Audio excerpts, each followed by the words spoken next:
बस देखो जैसे बना है समझ लो इसे डायरेक्ट बस।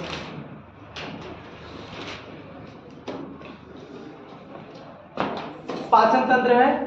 पाचन तंत्र किसे पाचन किसे कहते हैं? कल हम पढ़ लिए थे कि जटिल कार्बनिक पदार्थों को सरल कार्बनिक पदार्थों में तोड़ना।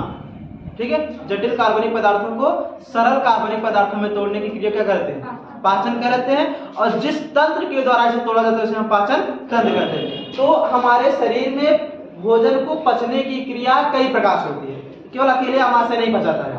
ठीक है, दो क्रिया होती है, एक भौतिक क्रिया है, रासायनिक क्रिया। भौतिक क्रिया में मुख आ जाएगा, मुख यानी कि मुख में जो दांत हैं वो आ जाएंगे। भौतिक क्रिया में मुख में जो दांत हैं वो आएंगे, रासायनिक क्रिया में आमाशय आएगा। ठीक है, तो सबसे पहले हम जानेंगे दांत किसे कहते हैं, कितने प्रकार से होता है। ठीक है, तो दांत किसे कहते हैं? दांत तो बढ़िया जानते हो कि कहते दांत दिख गया, ये दांत नहीं है। दांत कहने का मतलब है जो भोजन को चीरने, फाड़ने, कुतरने यानी कि काटने का कार्य करता है उसे हम दांत कहते हैं। इसमें भोजन को पचाने की कौन सी क्रिया होती है? भौतिक क्रिया। कौन सी क्रिया होती है? भौतिक क्रिया। यानी कि जैसे अब दांत है तो दांत हमारे शरीर मुख में चार प्रकार से, कृंतक, रंध्रक, अग्रवर्णक और चवर्णक। तो जो कृंतक होता है वह काटने का कार्य करता है ना, जो रंध्रक होता है वह फाड़ने का कार्य करता है, अग्रचवर्णक और चवर्णक ये दोनों भोजन को चबाने का कार्य करते हैं। ठीक है, तो अगर इतना क्रिया हुई है भोजन को चबाने, कूटने, काटने में अगर इतना क्रिया हो गई है तो भोजन गया किधर? मुंह में अगर इतनी क्रिया हुई तो गया किधर?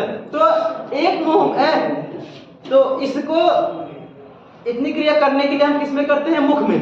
किसमें करते हैं? मुख में। तो मुख किसे कहते हैं? दो होठों से घिरे हुए भाग को मुख कहते हैं। इतना क्लियर है?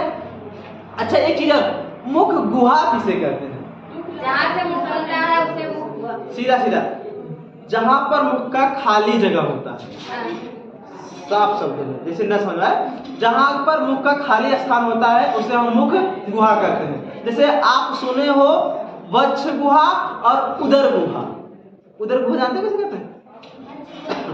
इतना बड़ा कि तब नहीं उदर गुहा। देखो हमारे शरीर में वक्ष गुहा, वक्ष गुहा, सुनो तीन चार वर्ड होता है, तीन वर्ड फिक्स है, कॉमन रहता है। वक्ष गुहा, उसके बाद फिर मुख गुहा,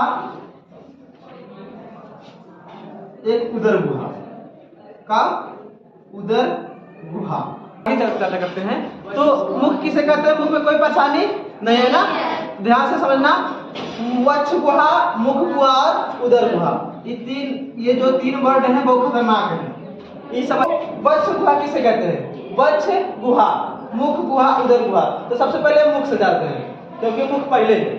तो मुख मत किसे कहते हैं? दो होठों से घिरे हुए भाग को मुख कहते हैं। और मुख गुहा किसे कहते हैं? मुख में जो खाली स्थान बचता है उसे हम मुख गुहा कहते हैं। यानी कि आप देखे हो भोजन करते हो ना, जैसे चना खाए हो, चना जैसे ले खोड़ करके और एक गाल से दबा देते हैं ना, उसे कहते हैं, उसे मुख गुहा में हम दबाते हैं, गाल में थोड़ी दबाएंगे।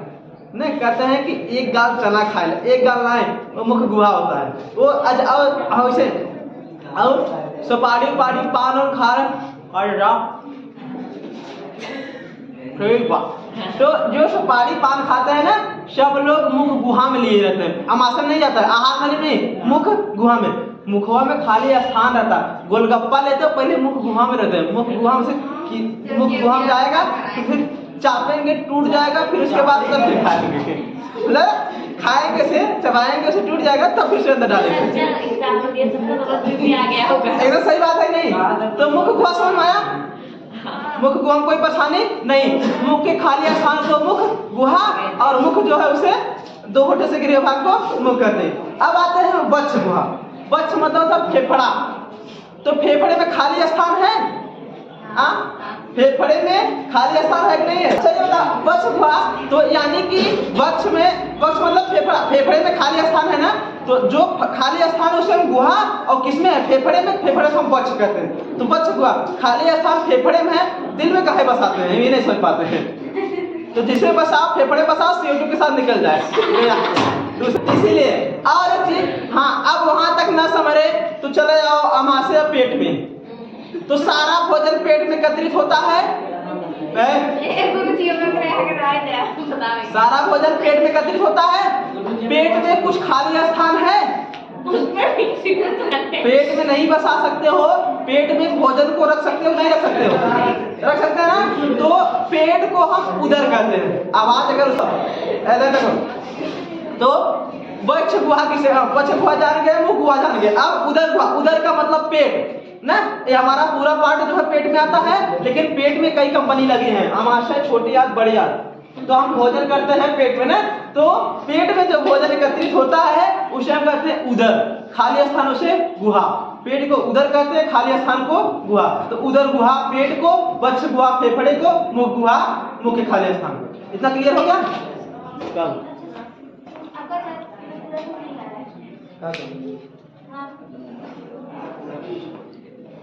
अभी दिखा वक्ष गुहा, तीनों में कोई प्रॉब्लम? पाचन वाली क्रिया में कभी प्रॉब्लम मत समझना। तो यही जान लो हमारे शरीर में खाली स्थान कहाँ है, कहाँ बसाना है, कहाँ रखना है, बस वही समझो ना।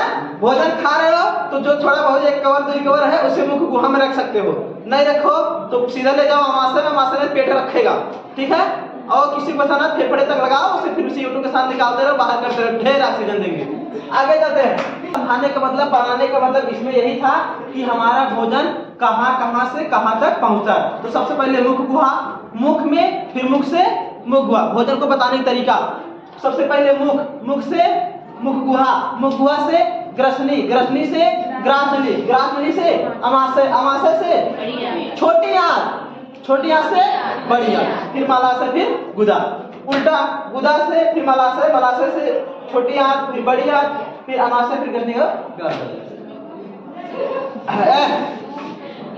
तो यानी कि मुख नहीं है, अब यही बना लो, मुख ही बनाना है। मान लो अगर ऐसे हम यहाँ मुख है ना, बताइए सुनो।